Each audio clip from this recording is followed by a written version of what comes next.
Okay, hi guys. So this is going to be a whistle-stop tour for the first assignment for practical team. We're actually going to combine assignment 1 and assignment 2 together, just because it's the easiest and quickest way to do it. So how it's going to be, it'll be kind of an oral assessment with me where I'll be using dictaphone to assess you guys. So on Moodle you'll find the briefs. So I just want to focus your attention on the grading criteria. So assignment 1 will cover P1, M1 and P3. So P3 is the demonstration of you doing the skills and tactics and techniques. That's what we've been doing at kind of Bath Uni. So there's nothing for you to actually talk to me about regarding that. It's just going to be this stuff here. So Pass 1 and Merit 1, which is looking at skills and techniques. Okay, so what I've done is I've put together a help sheet to help you with this. So like I said, P3 is the demonstration, so you haven't actually got to do anything for that. So you come in with me into the classroom, and I'll show you the dates and times later. You need to talk about 2 sports, okay? Do not only talk about one, because you're not going to get the criteria, okay? So listen to what I say specifically, and you need to make sure that you're covering it. So P1 and M1, you're looking at skills, techniques and tactics, okay? So that's going to be the focus. So skills and techniques are very similar. So technique would be passing, shooting, dribbling, etc. The skill bit of that would be how you actually do it. So passing in basketball would be to have 2 hands either side of the ball, step into it, have straight arms when you release the ball, fingers pointing at your partner, thumbs pointing down. So that would be the skill part of that technique. So they will come together. So when you talk about your coaching points, that's when you'll cover the techniques. And you then got your tactics you need to talk about. And also focus on this number here, 2, okay, and team. So it has to be 2 sports and it has to be a team sport. So you can't do judo, you can't do badminton, you can't do tennis. You need to be doing sports that are a team, okay? And if you do individual, you won't get the criteria. It's simple as that. So what you need to focus on to cover P1 and M1, so this will be covered together, is you need to talk about 3 techniques for a sport. So for your first team sport, you'll do all of this here. For your first team sport, you then repeat it for your second team sport, okay? So for your first team sport, pick 3 techniques you want to talk about. So passing, shooting, dribbling, it's up to you. And you can pick a kind of type of pass. So in basketball, you could do the bounce pass, or you can do the chest pass. Dribbling, you can do the sprint dribble, or the control dribble. I would ideally just focus on one, otherwise you're going to be talking for ages. So football, you might do the lofted pass. So first of all, you need to say, what is it? So a real simple textbook explanation. So you might say that passing in basketball is a chest pass in basketball is where you pass the ball from your chest to your partner's chest in order to move the ball around the court. When would you use it? So what points of the game is it more beneficial? Would you use it throughout the game? Is it specific intervals? Who would use it? So go into a little bit of detail about that. How do you do it correctly? So this is the coaching points, okay? So that's where you get to cover the skill bit of your techniques. So with the coaching points, try and talk about 6 coaching points. So with the instep pass, you might say non-kicking foot next to the ball, you have your arms out for balance, you have your head slightly over the ball, you make connection with the ball using the inside of your foot, the part of the ball you're aiming for is the midline of the ball, and again, so that will cover the 6 coaching points, okay? And then lastly, how does it lead to success? So doing your skill or your technique correctly with these coaching points you've just said, how does that lead to success? So you'd say for a chest pass in basketball, this means that you'll be putting more power behind the ball. It's likely to have less spin on it, so your partner will find it easier to catch. It's going to be harder for the opposition to intercept, and passing is a quicker way of moving the ball than what dribbling is. Okay, so you need to do that for 3, okay, and do not only do it for 1 or 2. It needs to be for 3 techniques. Then same sport, you need to talk about 3 tactics, okay? So for basketball, what we've looked at in Bath Uni, we looked at zone defence, fast break, full court press. So you need to kind of follow these questions here in order to cover that into enough detail. So zone defence in basketball, in terms of saying what it is, you might say that this is a defensive tactic where each player is allocated a certain area of the court to mark. So generally you have your big man in the middle who's directly under the basket. You'd have your 2 shorter players, your next 2 tallest players either side of your big man, and then your shorter, quicker players at the top of the zone. So when would you use it in a game against what type of team? So zone defense, you'd say, would be used against the layup team because it forces the opposition to take outside shots. The further away from the basket they are when they shoot, the less likely it is to go in. Advantages and disadvantages. So for zone defense, you could say the advantages is that you've got your big man in the middle who can get the rebounds. It's also quite easy for your team to get rebounds because you've got all 5 players that are inside that area. An advantage would be that it forces the other team to shoot. Layups are the easiest shot, so by denying that, you're making their chances of scoring less likely. Disadvantages, it can slow down the clock, so you have to run back and set up defense, and then it can make kind of transition a little bit more difficult. If you've got one person in your zone that doesn't do their job, then it collapses. So a disadvantage would be that you need everybody to be on board. How does it lead to success? So you might have find that you cover that a little bit when you talk about advantages. So just make sure you cover that clearly. And again, you have to do that for 3 tactics. Yeah. So pick which tactics it is you want to do.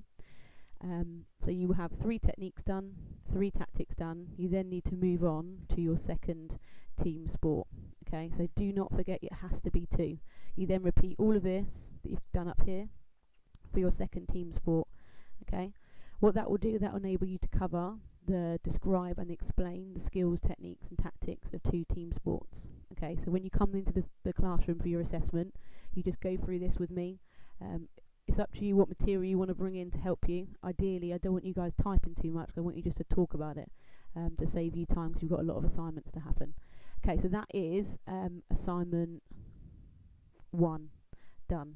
Okay, so then we move on to assignment 2, which is this one here. So the grading criteria to cover here is pass and merit. So straight away you'll see that there isn't any distinction criteria for this assignment. So here you cover pass and merit with this, and then you've got your observation in Bath Uni, and then we go to the next kind of pass and merit criteria. So here we are focusing on rules and regulations, again, of 2 different team sports. Okay, and then with the merit we're looking at explaining it, and we're looking at 3 different situations. Now the criteria asks for 3, so you have to do 3. Okay, so first thing I want you to do, you can pick the same team sports that you've done for this bit here if you want to, or you can pick 2 different team sports. It's totally up to you. You need to describe 8 key rules and regulations for your first team sport. Okay, so you might talk about for basketball, double dribble, travel, push in, foul. It can be regulations such as 5 players on the court, size 7 basketball for men, size 6 basketball for women. Can be anything. So you need to say what it is and the consequence if the rule is broken. So for example, you might say double dribble in basketball is a rule. This rule is where you take your sequence of dribbles, you then stop dribbling, put 2 hands on the ball, and then continue to dribble again. So this rule break would be a double dribble. The consequence if that rule is broken, the consequence will be a sideline ball to the other team. Okay, and then that will cover you, and you need to talk about 8 for that. Okay. Then, focusing on that same sport, you need to select 3 rules. So again, it's really important that we go to 3 that you can go into detail about, and we need to explain it step by step, how each rule is applied. So here I want you to tell it to me like it's a story. Okay, so for example, this for basketball foul would be kind of some of the hand signals that are used for the basketball foul, and when it comes to the assessment you can do these hand signals to show me, or you can describe them. So first of all, we're going to tell it like a story. So basketball fouls happened, so here this is a push-in foul. That's just the hand signal that this guy's doing down here. So these are the 6 steps that would happen when a pushing foul takes place in a basketball game. So first of all, the ref will blow his whistle. So that's this dude here. This is to stop the game. He'll then point at the person who committed the foul with the closed fist. So you've got this arm here which points at the person that committed the foul, and this arm here represents that it was a foul. If this was an open palm, then that would mean that it's a violation. So a violation being double dribble, carry, backcourt, whereas if it's something physical like a foul, it would be a fist. So that's the next hand signal that the referee will do. This signifies to everybody that first of all, whistle goes, stop playing. Second of all, it was this guy that's done the foul. And then we move on to the referee will then go to the table officials, because if you remember, the table officials keep a score of who's fouled, what minute they fouled, who scored, whether it was 2 points, 3 points, 1 point, timeouts, and it's the table officials that record all that information because the referee hasn't got time. So the third step would be that the referee goes over to the table officials, he signals to the player what kind of colour it was, so red team, and it was player number 10. So here you can see him holding up 10 fingers to say to the table, player number 10. They'll then put that down in their little notebook. He'll then signal to the table again what type of foul it was. So here you can see that this referee is saying that it's a push-in foul. It could have been a slapping foul, a holding foul, a blocking foul, but this one's the push-in foul. So at this point, all the players, the table officials, and the coaches and spectators know that something's happened, which player it was, that it was a foul. They know what number it was and what type of foul it is. The next thing is step 5, signals what team now has the ball. And in basketball, the correct way to restart the game would be, if it's a sideline ball, the referee has to be given the ball. The referee will then take the ball at the sideline here, holding up one hand to say, don't start the clock yet, so the clock's still stopped. You have the kind of player whose ball it is on the side. He'll then pass them the ball. When that player passes the ball in from the sideline, the referee will then chop his hand to his hip, and that will show the table officials that the clock's got to start. So this is a lot of detail that I've gone into an example for. In a basketball foul, there's quite a lot of steps that happen. So if you were going to be, say, picking a foul in football, you might want to do a handball, etc. You need to tell it like a story. So what is the rule break, and what does the referee do to apply it? Okay. So here you can see, in order for in basketball the referee to apply the foul, he has to go through all of these steps. So first of all, he'll see the rule break that happened. He'll blow his whistle in order to stop playing, getting everybody's attention. He'll then signal who committed the foul. He'll then go to his assistant officials on the table and let them know whose foul it was, what type of foul it was. He'll then signal whose possession it is next from the sideline, and then he'll then take the ball, issue the ball to the player, and then signal to start the clock. So that is how that rule is applied, okay? And you need to pick 3 of those. So what I'd suggest you do is really look into the hand signals of the referee and kind of step by step what the referee has to do in order for that to be applied. Okay, then again, repeat above for your second sport. Okay, make sure you do the 2 sports, because like I said, in the criteria it clearly says for 2 different team sports. Okay, and this is what's going to cover the pass and the merit of it. So it's quite a lot to do, hence why I've said to you guys that we're going to do it via kind of an oral assessment with me. So I'll have a dictaphone in the room that will pick up everything you're saying. It won't be a video, and you can go through all of the above criteria. So this is a help sheet that you can use, so please follow it. I haven't spent 13 minutes of my time doing this for nothing, so please make sure that you go through this and follow it to detail. How the assessments are going to be, so these are the assessment dates over the next 2 weeks. So that's our university slot, so we've got no uni until after Christmas, and I'm going to try and cover these kind of 4 people each week.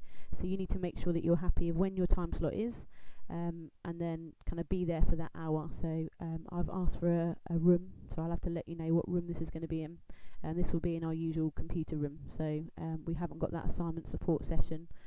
It's only these people that need to be in for that. Okay, so this would all be on Moodle. Hopefully you found this helpful. Okay.